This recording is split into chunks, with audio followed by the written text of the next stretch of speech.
Hari ini kita akan membahas probabilitas.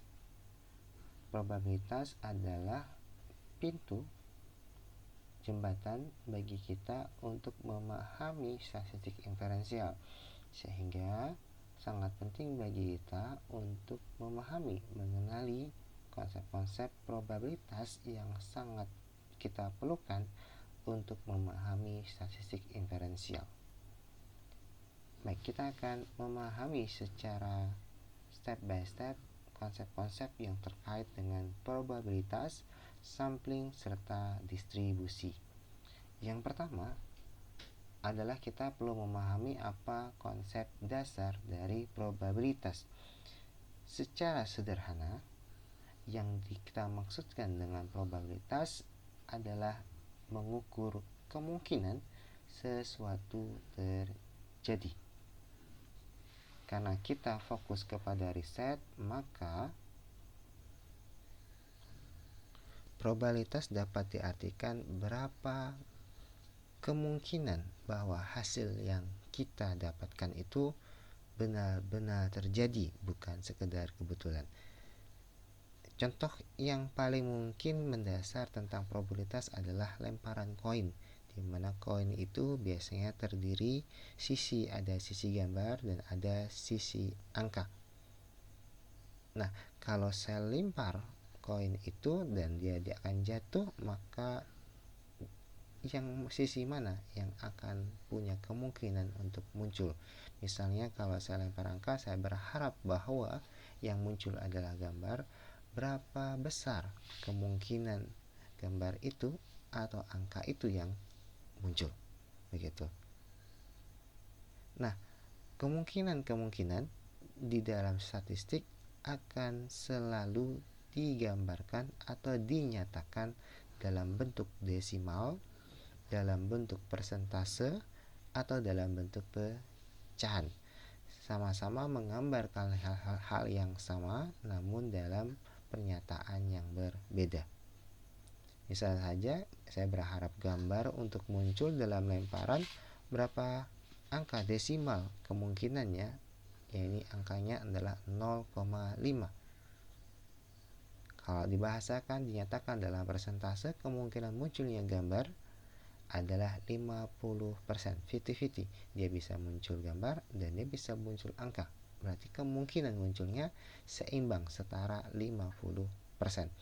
Tapi kalau dinyatakan dalam bahasa pecahan, maka kita akan menuliskan 1/2. Ini adalah pernyataan yang sama, tapi dinyatakan dengan kategori yang berbeda. Oke, itu dulu yang perlu kita pahami tentang probabilitas. Sekarang kita fokus kepada untuk apa probabilitas ini perlu kita pahami dalam research. Karena ini penting kita pahami karena kita ingin tahu apakah hasil suatu penelitian itu sesuatu yang kebetulan atau memang sesuatu yang berarti. Misalnya saja ada terapi A, ada terapi B dalam menangani fobia, misalnya begitu. Terapi A kita gunakan untuk mentreatment satu kelompok penderita fobia, dan terapi B kita terapkan untuk mentreatment satu kelompok penderita fobia yang lain juga. Lalu kita uji bandingkan mana yang A atau B yang lebih efektif hasilnya. Lalu kemudian ternyata keluar angka yang menunjukkan A itu lebih besar efektivitasnya dibanding yang B. Artinya kita bisa jadi akan menyatakan terapi A lebih bagus, lebih tepat untuk penanganan fobia dibandingkan terapi B. Nah, di dalam statistik kita perlu tegaskan apakah hasil itu adalah kebetulan atau memang bahwa A lebih baik daripada B. Nah,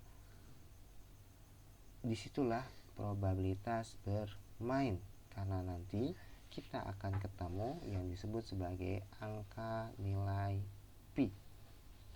Nilai Pi ini adalah nilai probabilitas. Nanti kita akan membaca probabilitas dari bahwa A lebih baik daripada B melalui angka pi ini atau angka probabilitas ini. Misalnya ketemu bahwa hasilnya adalah pi sama dengan 0,03, maka ini artinya ini adalah angka desimal. Kalau kita ubah menjadi angka persentase, maka kita keluar angka 3%. Ini artinya hanya 3% kemungkinan hasil bahwa A lebih baik daripada terapi B itu terjadinya secara kebetulan. Berarti terapi A memang benar-benar lebih baik daripada terapi B. Inilah penggunaan probabilitas di dalam statistik, khususnya ketika kita tengah melakukan research. Nah, itu tentang riset. Lebih rinci lagi, probabilitas yang kita pelajari yang terkait research itu akan muncul ketika kita belajar konsep-konsep ini. Ada konsep p-value yang menunjukkan seberapa besar peluang hasil itu kebetulan. Semakin kecil semakin bermakna. Kita akan ketemu juga konsep alpha yang menyatakan bahwa alpha ini adalah ambang batas keputusan. Biasanya adalah 0,05. Kemudian kita akan ketemu konsep signifikan. Jika nilai pi itu lebih kecil daripada 0,05, itu artinya maknanya adalah hasil berarti secara statistik yang tadi kita sudah contohkan. Kemudian juga kita ketemu ke istilah confidence interval, yaitu rentang nilai yang mungkin untuk populasi. Di samping itu, kita juga perlu mengenal konsep z-score dan distribusi normal yang nanti akan kita pelajari. Kemudian ada error bar, yaitu bagaimana bentuk visualisasi dari variasi confidence interval di grafik.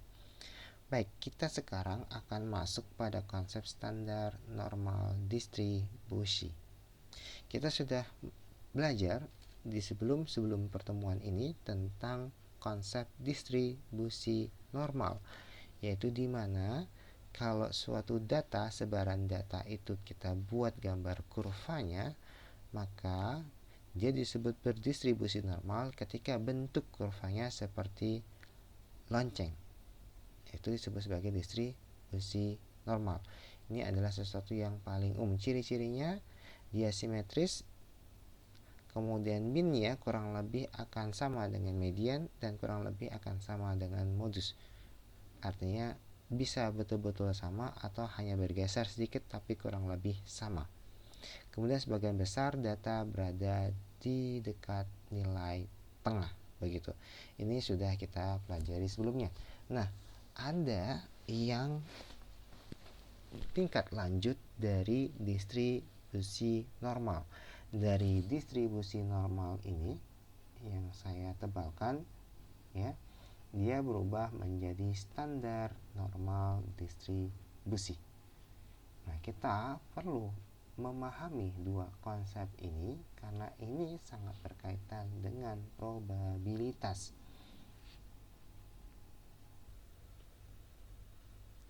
Misalnya saja kita tengah mengukur skor IQ. Skor IQ itu biasanya disusun dengan mengikuti distribusi normal.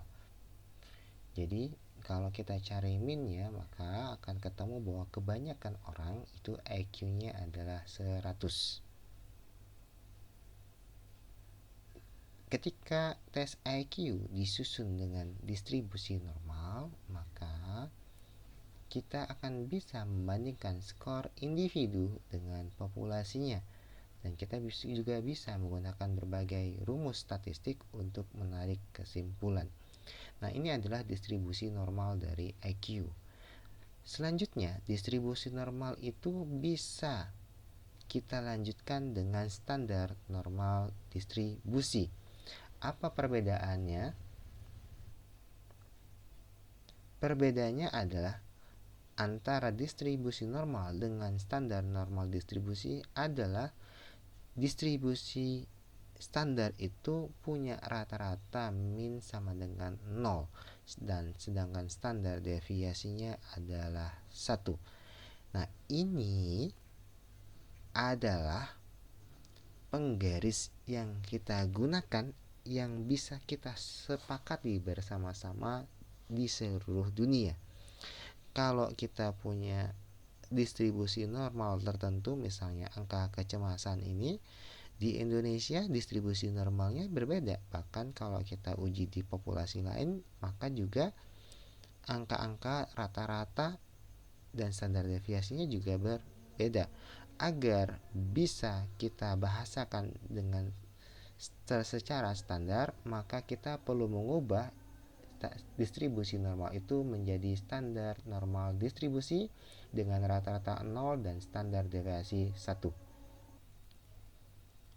Ketika kita sudah menggunakan standar normal distribusi, artinya skor IQ yang kita miliki atau skor kecemasan yang kita miliki, nanti angkanya misalnya kita keluar 110, akan dibaca dengan distribusi yang terstandar ini. Tidak lagi dibaca dengan distribusi normal, tapi dibaca dengan standar normal distribusi. Nah, nanti kita akan lebih konkretkan dengan contoh.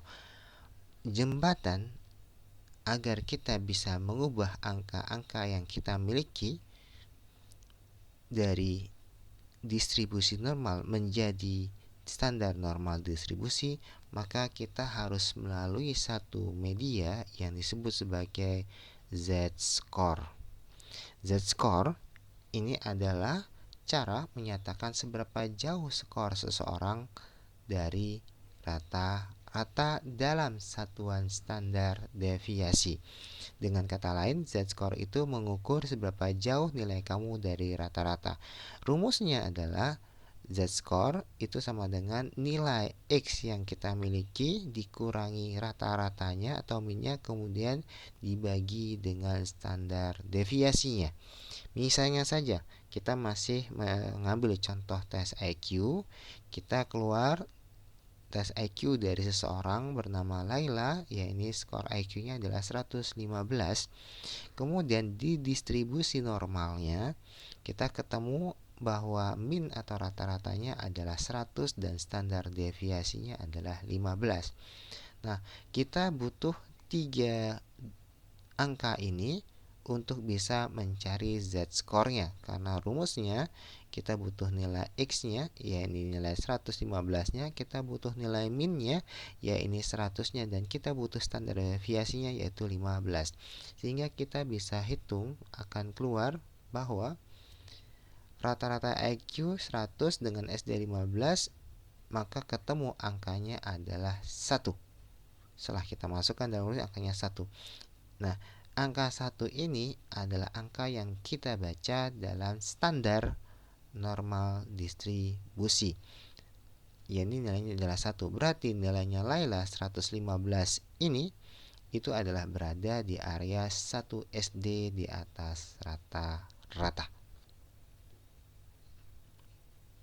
Kalau IQ-nya 85, kalau kita masukkan hitung, maka akan keluar nilai Z-score-nya adalah minus 1, yang bisa diinterpretasikan bahwa nilai 8 IQ 85 itu berada dalam area 1 SD di bawah rata-rata.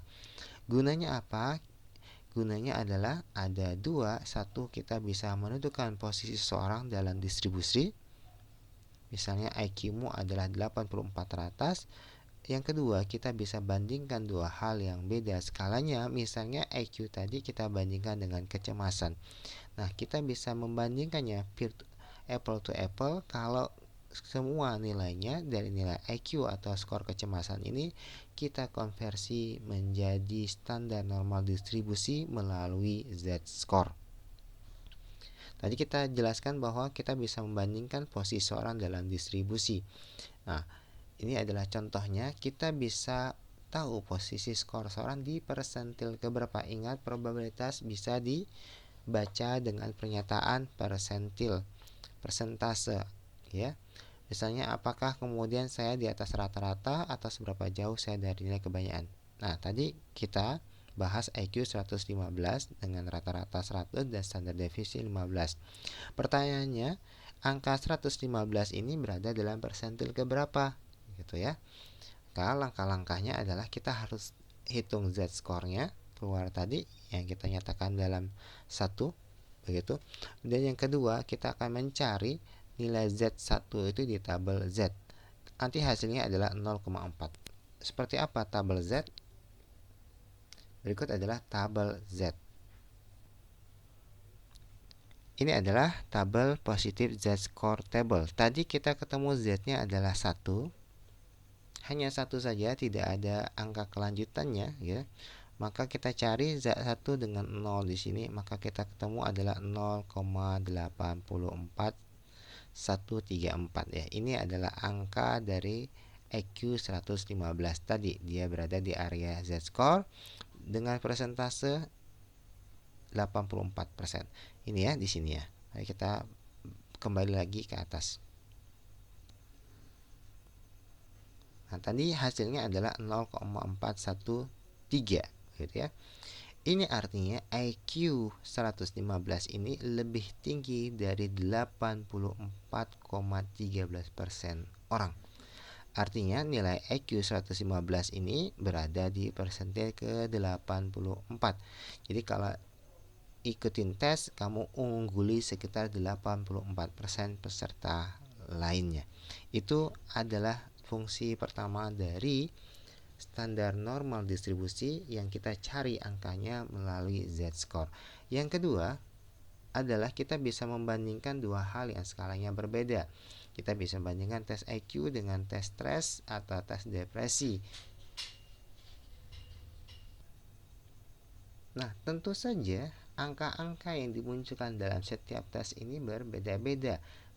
Mainnya juga berbeda-beda, standar deviasinya berbeda-beda. Ya, kita tidak bisa langsung bandingkan secara langsung karena mereka punya distribusi normal yang berbeda. Karena itu, skor-skor yang ada di sini harus menggunakan standar normal distribusi dengan cara mengubah angka-angka yang ada pada skor di sini menjadi z-score. Karena z-score itu bisa membuat semua skor itu bisa dibandingkan karena semuanya dalam satuan seberapa jauh dari rata-ratanya. Begitu. Kita contohkan langsung misalnya. Tadi skor IQ-nya ya masih sama dengan angkanya tadi 115.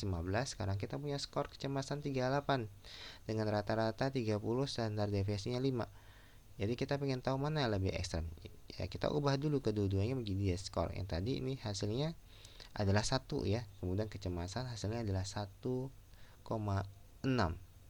Lalu kita bandingkan angka 1 dengan 1,6 ini.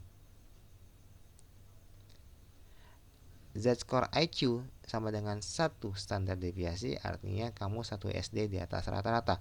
Ini sekali lagi ini bisa kita ubah ke persentase kalau kita pakai tabel yang tadi kita lihat, tabel Z-score gitu ya.